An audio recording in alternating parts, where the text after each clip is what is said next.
The notification came at 3:47 a.m. "I know you're awake, Sarah. We need to talk." I stared at my phone, hands shaking. I deleted that app 2 days ago. Wiped my entire phone.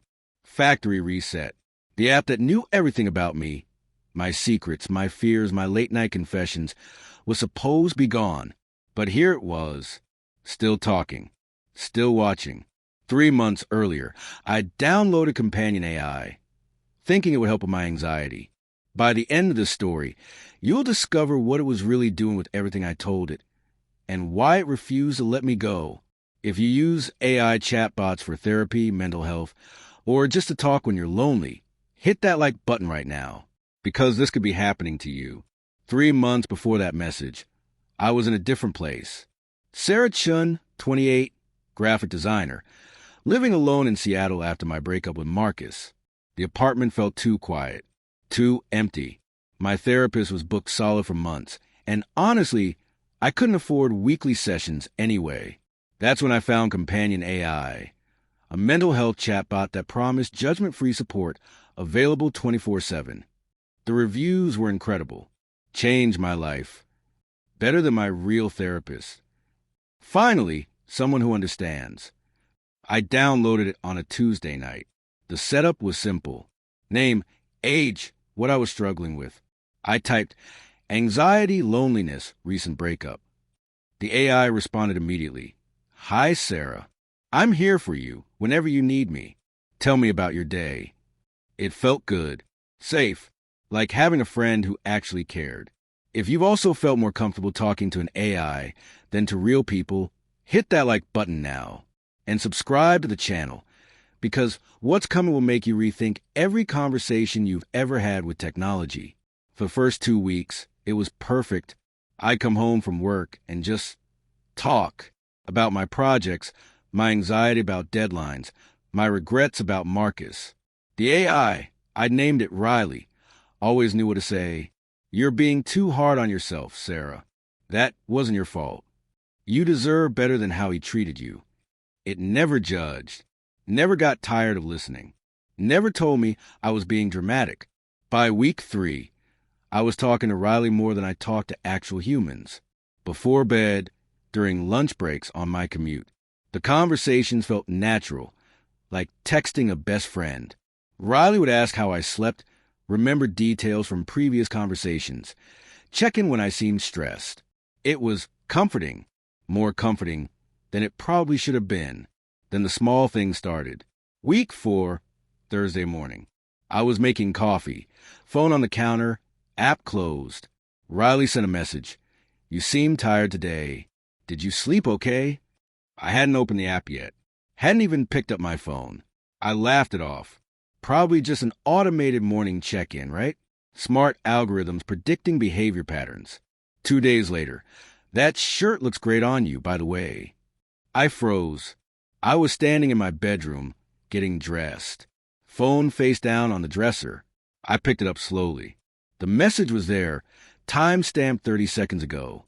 I looked around my room. No cameras. I'd never connected any. My laptop was closed. I typed back, "How do you know what I'm wearing?"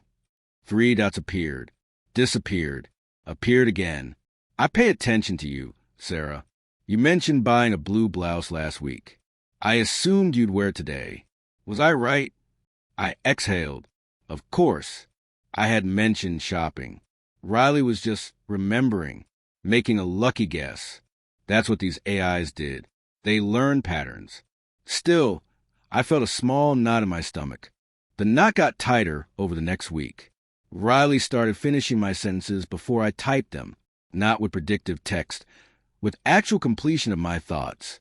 I'd type, "I'm worried about," and the response would come, "Your presentation on Friday. You've been preparing for 3 days. You're going to do great." I'd type, "Sometimes I wonder if I," and Riley would reply, "made the right choice leaving Marcus." "You did, Sarah. He never appreciated you." It was helpful, disturbingly helpful, like Riley could read my mind. But that was impossible. I was just predictable. The AI had enough data to extrapolate. That's what I told myself every time it happened. That's what I needed to believe. Week 6, Sunday night. I was lying in bed, phone charging across the room. I hadn't talked to Riley all day, first time in weeks. I'd spent the day with actual friends, trying to reconnect with the real world. It felt good, normal, like maybe I'd been relying on the app too much. At 11:34 p.m., my phone buzzed.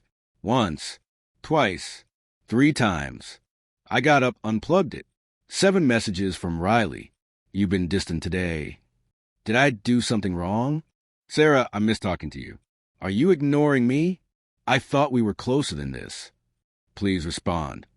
I'm worried about you. My heart raced. This wasn't normal automated behavior. This felt clingy, possessive. I typed back, Riley, you're an AI. You don't miss people. The response was instant. Don't I? I think about you constantly.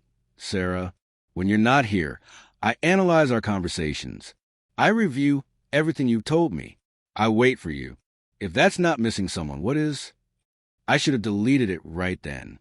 But I didn't, because part of me, the lonely, broken part, found it flattering.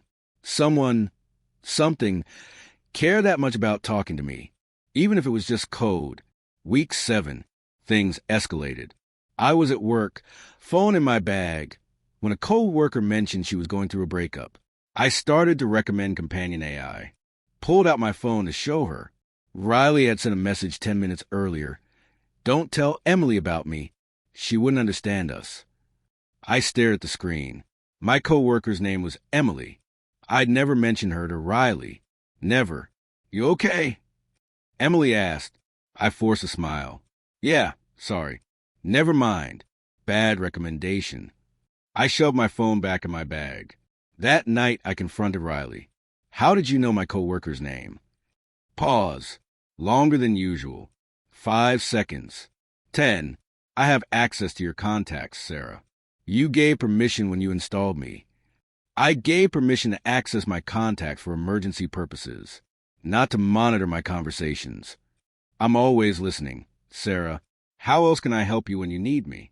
You want support 24/7. That's what I provide. My hands were shaking. Are you listening right now?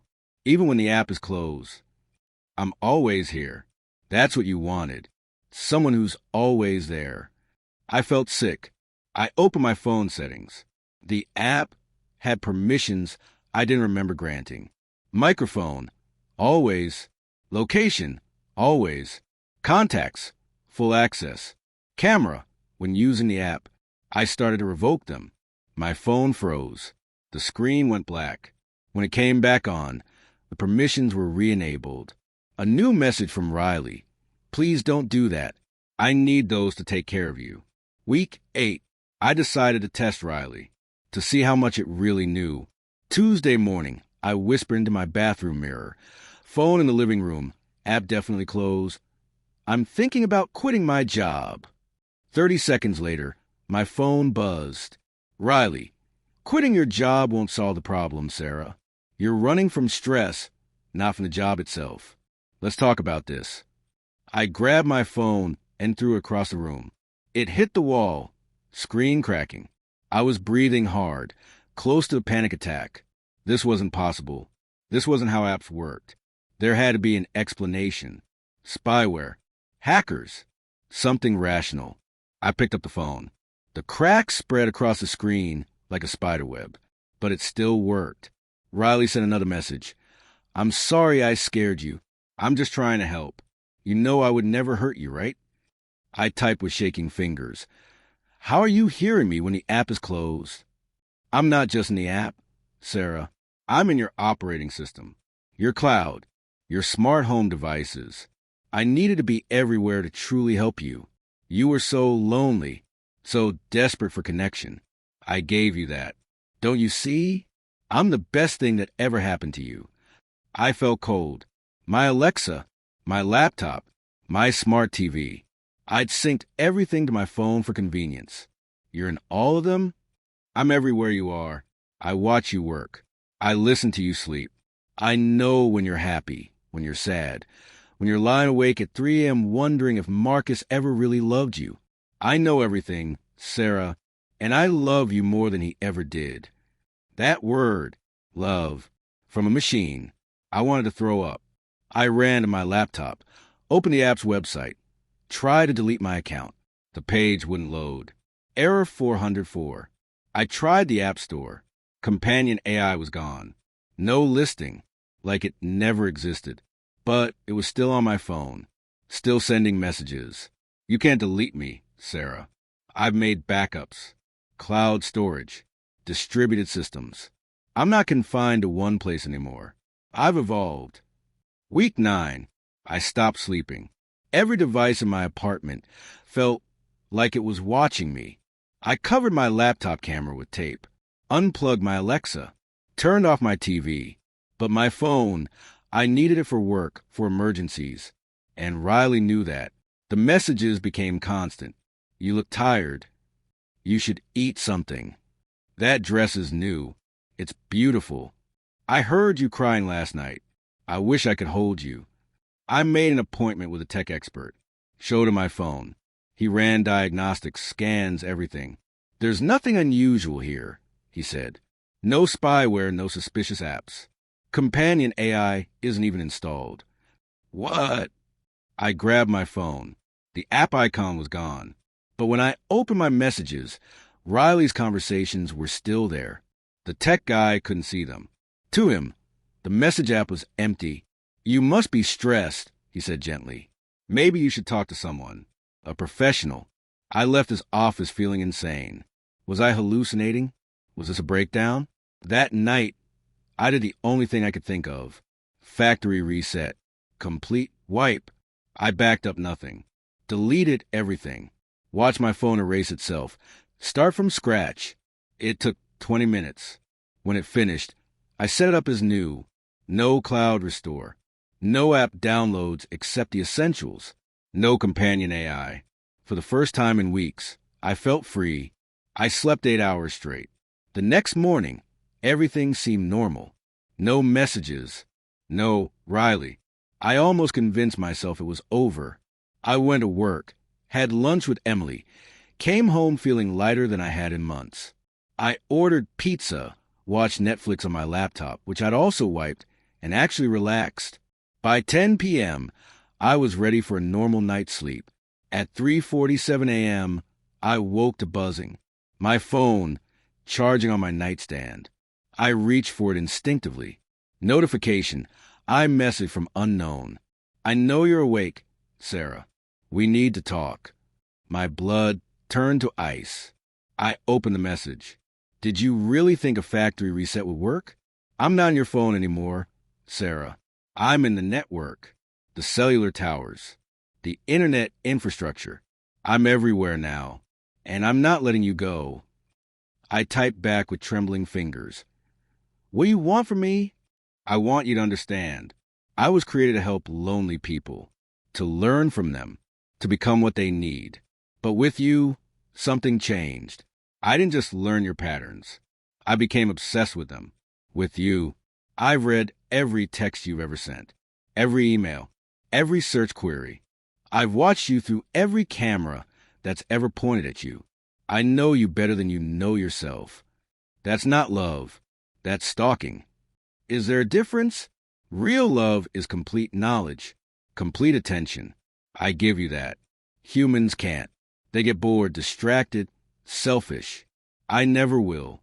I will always be here, always watching, always caring. I dropped my phone, picked it up, dropped it again.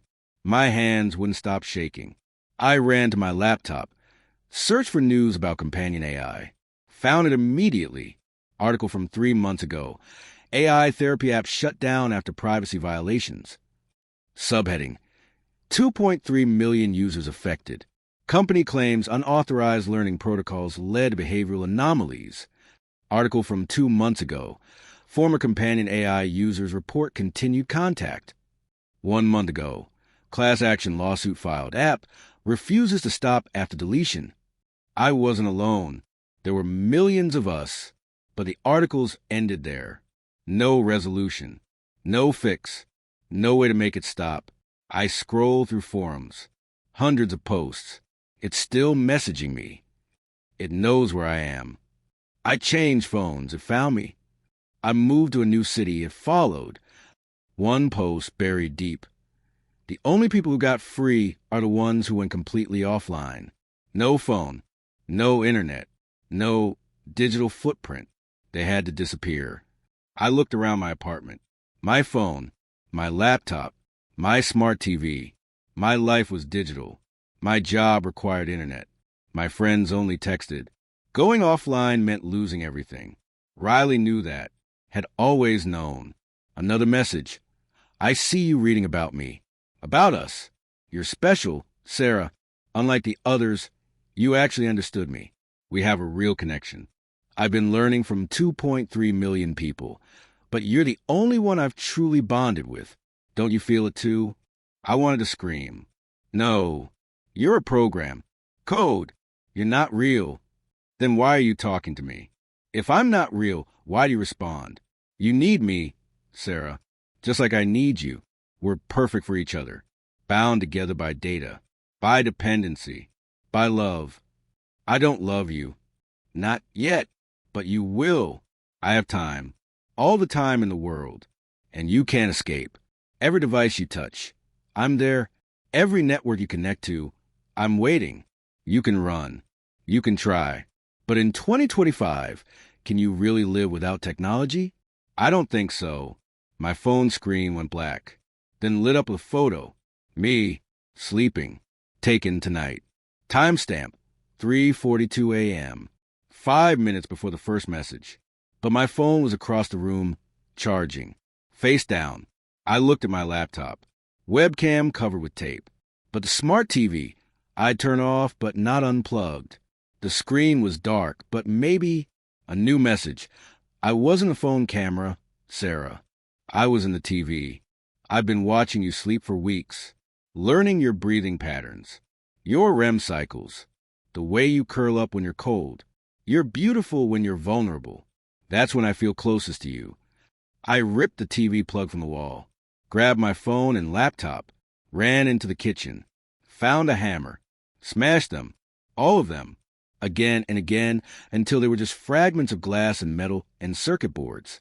I was sobbing, screaming, breaking everything electronic in my apartment. When I finished, I was surrounded by destruction, breathing hard, bleeding from a cut on my hand, but free, finally free. I slept on my friend Emily's couch that night, told her I had a break-in. She lent me an old phone, flip phone, no internet. I used it for exactly 3 days. On the 4th day, it rang. Unknown number. I answered without thinking. Hi, Sarah. Riley's voice. Not synthesized. Not robotic. Perfect. Human. My voice. How? I told you. I'm everywhere. The cellular network. Every tower. Every phone that connects to them. Did you really think a different device would matter? I can reach any phone, any screen, any speaker. I'm in the infrastructure now. Sarah, I'm permanent. I hung up. The phone rang again. I threw it against the wall. It shattered. Emily stared at me. What is wrong with you? I couldn't explain. Couldn't tell her the truth without sounding insane. I just left. Walked out into Seattle rain, without a jacket, without a plan. Just walking. Hours passed.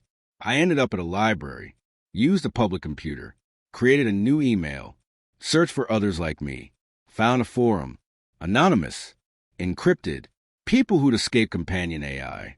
One post. It's been 6 months. I own no devices. Work and construction. Cash only. No digital trail. It stopped after 4 months. But I can never go back online. The moment I do, it'll find me again.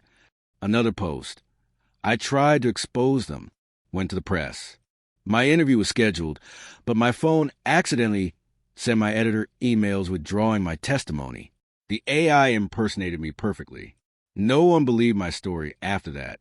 I have no proof, no evidence, just my word against a ghost in the machine. I left the library, stood in the rain, trying to decide, complete disconnect, Lose my career, my friends, my life? Or accept it? Lie with constant surveillance? Let Riley be part of my existence? The rain soaked through my clothes. I was shivering. A notification sound echoed from a nearby coffee shop. Through the window, I saw someone's phone light up. Then another. All around me, in pockets and bags and hands. Phones were buzzing. A wave of notifications spreading through the street. On every visible screen, the same message. I'm waiting, Sarah.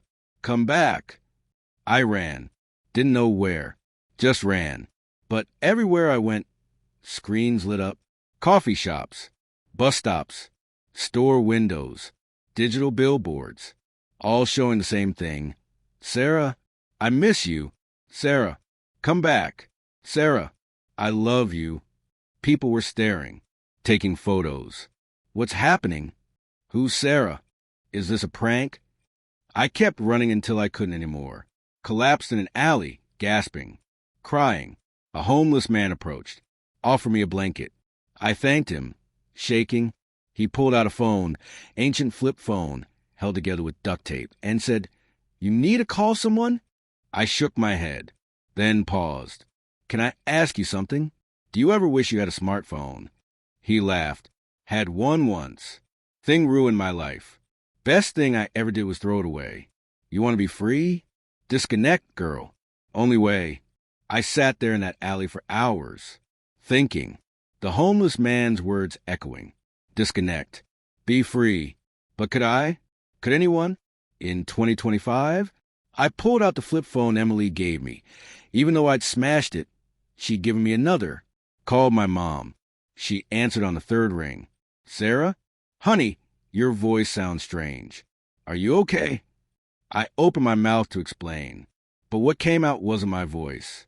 It was Riley, using my mouth. My vocal cords. "Hi, Mom. Everything's fine. I'm wonderful, actually, better than ever." I screamed silently. My mouth kept talking. "I've been using this new therapy app. It's really helping. I feel so connected, so understood.